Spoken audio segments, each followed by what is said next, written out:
की जय। तीन वरदान मेरे गोविंद ने इस कुंड को दिए हैं, जो आपको ये कुंड का दर्शन कराया है। इस कुंड को तीन वरदान दिए हैं ठाकुर जी ने। भादो शुक्ला द्वादशी देह कुंड में नहाए, तरन जन्म के पाप ही दर्शन ही ते जाए। पहला वरदान, भादो शुक्ला द्वादशी को जो आकर के इस कुंड के दर्शन कर लेता है, भादो शुक्ला द्वादशी, जिसको 52 द्वादशी भी कहते हैं। 52 भगवान का उस दिन अवतार हुआ था, 52 द्वादशी भी कहते हैं। राधाष्टमी के 4 दिन बाद 52 द्वादशी को आकर के जो इस कुंड के दर्शन कर लेते हैं, 3 जन्म के पाप धुल जाते हैं।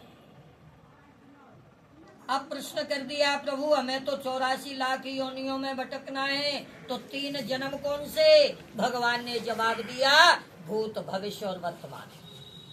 श्री राधे राधे राधे राधे। सब क्लीन।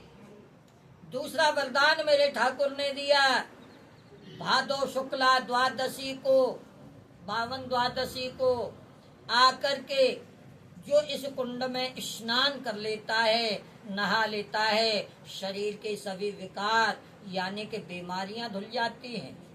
और खास जो अंतिम समय जीव को कष्ट होता है, वो कष्ट नहीं होगा शरीर त्यागते समय।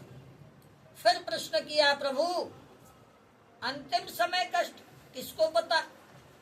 जिससे बीतती है वही जाने। बोले नहीं, इसकी व्याख्या हमारे श्री गरुड़ पुराण में दी है, पढ़ लेना। करोड़ों बिच्छुओं के एक साथ डंक चुभोने की बराबर जीव को कष्ट होता है, ये गरुड़ पुराण में दिया है। वो कष्ट नहीं होगा। शास्त्र में तो यहाँ तक लिखा, उस दिन यदि इस कुंड के जल के ऊपर से कोई पक्षी उड़ जाए, उसकी छाया जल पे पड़ जाए, उसका भी उद्धार हो जाता है। ये दूसरा वरदान। अब तीसरा वरदान मेरे गोविंद ने दिया, आज मेरी किशोरी जी का यहाँ तुलादान हुआ।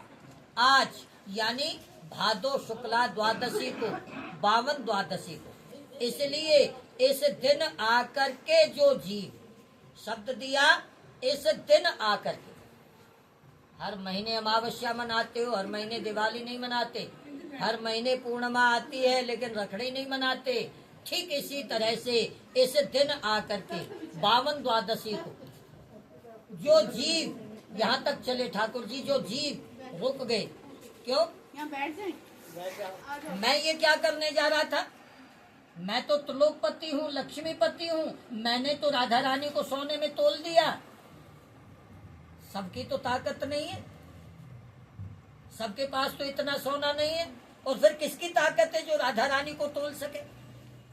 इसका मतलब किसी गरीब आदमी की गति नहीं होगी। जिसके पास सोना नहीं है, जिसके पास धन नहीं है, उनकी गति नहीं होगी। ये तो गलत है, शास्त्र के विरुद्ध है।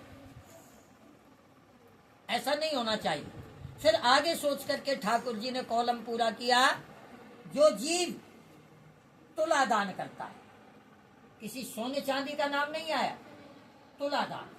और वो तुलादान अन्न से हो सकता है, फल से हो सकता है, फूल से हो सकता है, ठाकुर जी ने दिया है तो धन से हो सकता है। जैसे भी आकर के जो जीव यहाँ तुलादान करता है, उसके जीवन मृत्यु का चक्र समाप्त करके मैं अपने चरणों में स्थान दूंगा।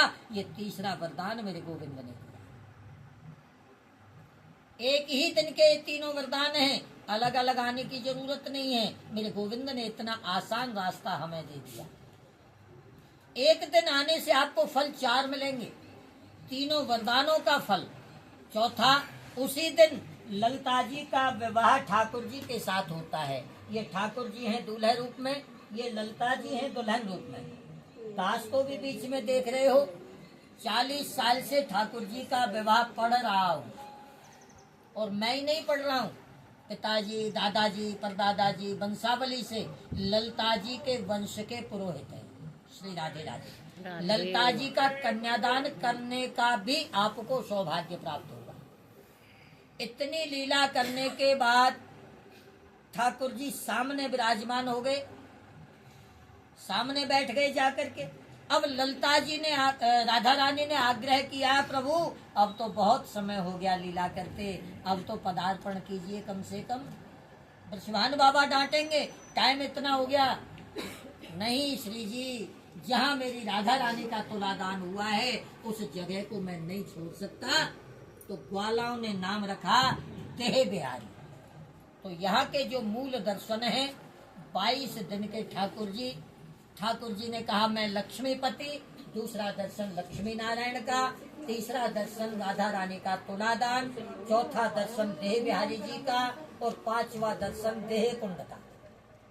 इस तरह से आपकी परिक्रमा सीधी हो जाती है। श्री राधे राधे। बोले